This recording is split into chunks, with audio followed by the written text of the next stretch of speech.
El poeta estaba languideciendo y mirando las flores del parque cuando se quedó dormido, y soñó que en ese mismo lugar se levantaba una estatua suya y que los enamorados acudían a besarse a la luz de la luna, recitando sus poemas, y que aquellos que nunca lo habían leído se fotografiaban con aire pomposo el día de la inauguración ante su estatua y empezaban a investigar sus versos.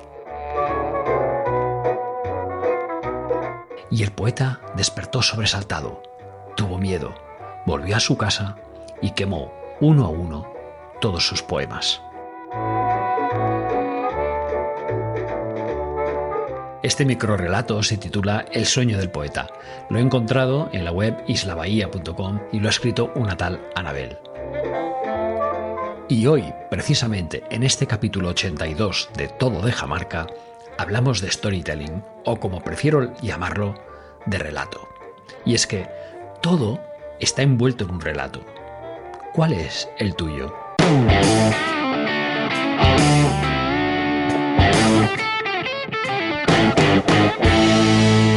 Hola, soy Guillem Recolons y te doy la bienvenida a Todo deja marca, tu podcast de marca personal.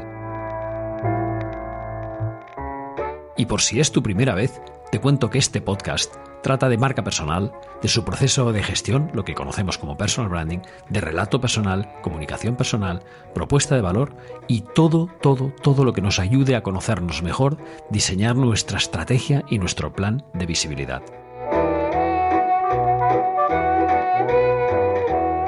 Me ha encantado el artículo ¿Qué relación hay entre relato y significado de marca? De Patrick Hanlon, autor de Primal Branding, un libro fantástico, en la web de uno de mis habituales y referentes, que es la web de Branding Strategy Insider. Tanto es así que he decidido traducirlo para ti. A veces ya sabes que trato temas de storytelling, pero el ángulo que proporciona Hanlon me ha parecido diferente, muy inspirador. Y espero que te aporte tanto como a mí. Bien, pues ahora voy con su texto. Y los subtítulos sí que los he puesto yo.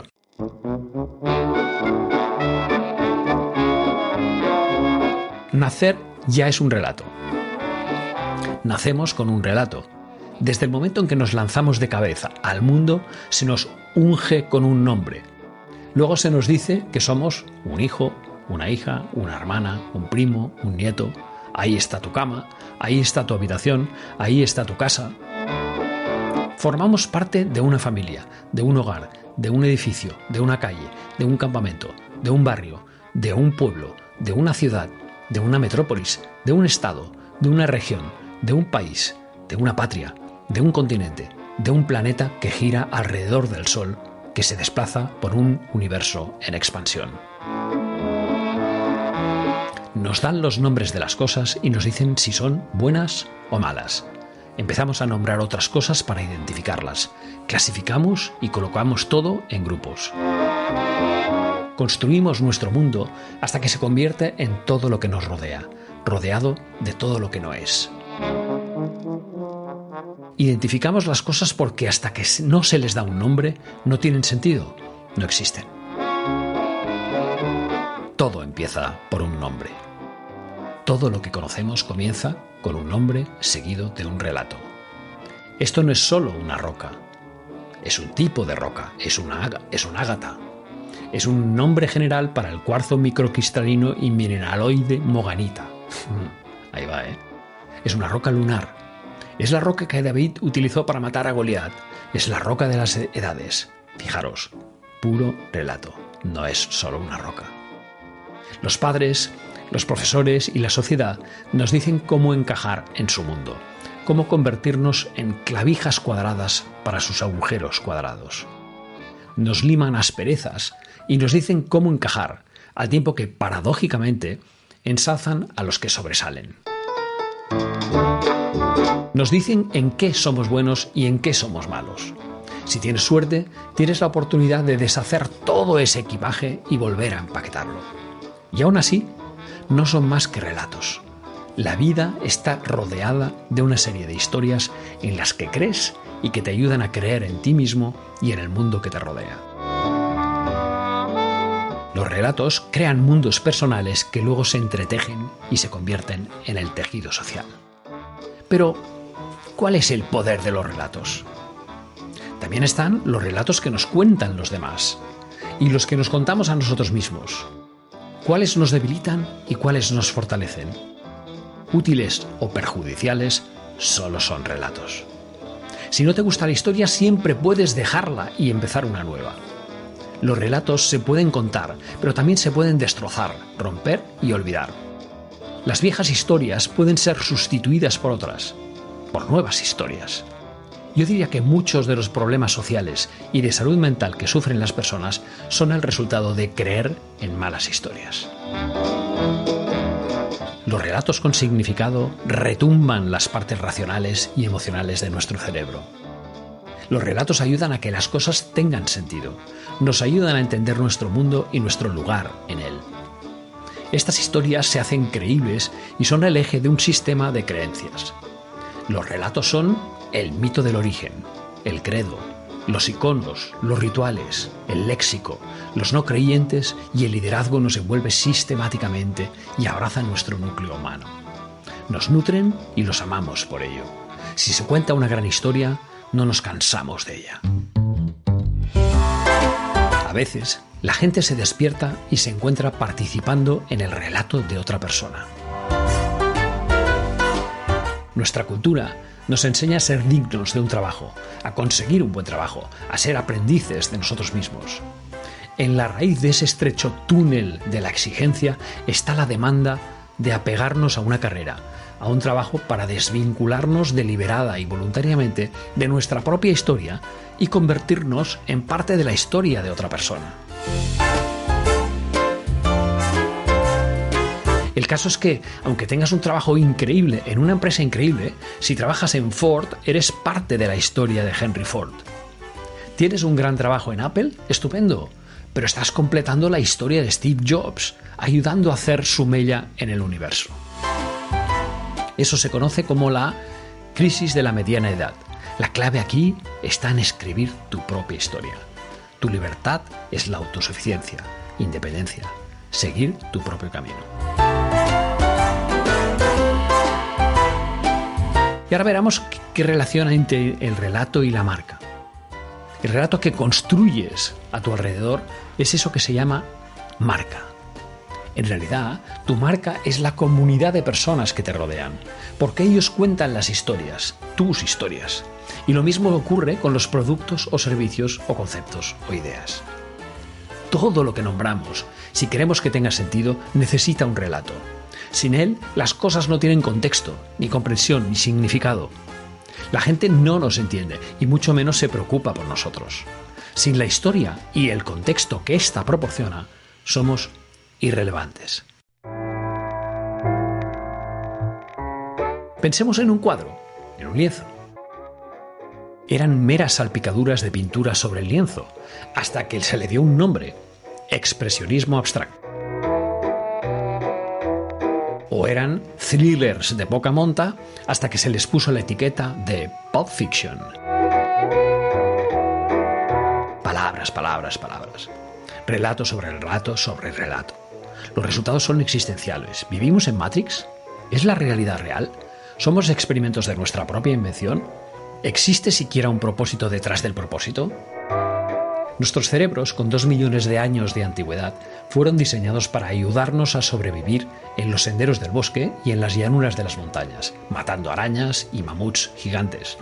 Pero no nos enseñaron a sobrevivir para ser testigos de rayos de luz que parpadean a millones de ciclos por segundo para crear la realidad sin fisuras de las comunicaciones de masas. Los guardianes de relatos memorizaban y mantenían a salvo las narraciones tribales originales. Los relatos se memorizaban línea a línea, generación tras generación. La Ilíada, por ejemplo, era un relato memorizado que se trasladaba a la pluma y al papel, y luego a la imprenta. En su día, se obligaba a los estudiantes a memorizar los discursos de presidentes o de senadores romanos. Yo recuerdo memorizando el texto en latín de «Quosque tandem Catilina abutere patientia nostra», ¿no? A medida que estos relatos singulares y sagrados se han ido incorporando a las comunicaciones de masa actuales y se han transmitido a través de los medios de comunicación, nuestros cerebros se esfuerzan por adaptarse y comprender. Si a eso le añadimos el realismo mágico, los memes, la desinformación, las fake news, tenemos un problema. Así es, desde cuentos memorizados generación tras generación hasta tormentas de bits multimedia que no podemos recordar una hora después. Y el bombardeo continúa. Al igual que las leyendas sobre quién descubrió el fuego, la era industrial creó su propio mito. Muchos héroes de ficción actuales siguen el mito de Superman, de Batman, de Spider-Man, de James Bond y las figuras de acción de Marvel. Todos son buenos ejemplos de ser bueno en su trabajo. Cada uno de ellos viene con un propósito muy sólido y una forjada ética de trabajo. Son modelos inspiradores para la clase trabajadora. Y veamos qué pasa con las nuevas superficciones. La era de la información y de las superficciones tiene sus propios héroes y figuras de acción. Y sabemos quiénes son. Los relatos no existen para llenar los espacios vacíos o las grietas de nuestra línea de tiempo, aunque a veces lo hacen. La mayoría de las veces existen para enseñar o educar. Aprendemos de los acertijos de El Zorro, de Shakespeare, de Sartre, de Jesús, de las Kardashians. Los algoritmos se están convirtiendo en modernos contadores de relatos que nos dicen lo que creen que queremos oír, con vastas memorias que nos recuerdan lo que preferimos oír o lo que quieren que oigamos. Pero esas preferencias pueden ser engañosas. Cuando nacemos, de hecho, nos lanzamos a la cabeza del planeta solo con dos miedos, únicamente dos. El miedo a caer y el miedo al ruido. Todos los demás miedos son un relato. A menudo, estos relatos se basan en la experiencia. Por ejemplo, no toques esa seta, que es venenosa. Pero otras son conjeturas, opiniones. Por ejemplo, eres gordo, eres torpe, eres un mal deportista, eres estúpido. Son solo historias. Relatos que podemos exterminar, triturar, romper o quemar en la hoguera. Cada persona, cada lugar, cada cosa está envuelta en un relato. ¿Has pensado cuál es el tuyo? Bueno, ¿qué te ha parecido esta reflexión de Patrick Hanlon? A mí me ha encantado, la he encontrado inspiradora. Y bien, llegados hasta aquí, esta semana no traigo una recomendación, sino que traigo una anti-recomendación. Se trata de un artículo escrito por un periodista, o eso dice, llamado Juan Luis Saldaña en 20 minutos, titulado Contra la marca personal. Clickbait en estado puro. Una perla del artículo dice así: la marca personal busca convertirnos a todos en generadores de influencia, maestros del zasca en 2 líneas, opinadores de garrafón, carne de TikTok y predicadores de LinkedIn. Es una auténtica lástima que alguien que dice ser periodista no se haya leído 1 o 2 libros de referencia sobre un tema antes de escribir la aberración que ha escrito este tipo. En fin, otro creador de basura clickbait que, por cierto, no tiene mucho éxito en las redes sociales. He entrado en Twitter y vaya, quizá debería trabajar un poco mejor su marca personal. Dejo enlace en las notas del episodio por si quieres un ejemplo de mal periodismo. Y hasta aquí el capítulo 82 de Todo deja marca, que esta vez he tomado prestado del gran Patrick Hanlon en Business Strategy Insider, una joya sobre el relato y su significado para la marca. Te espero la semana que viene y te envío un fuerte abrazo.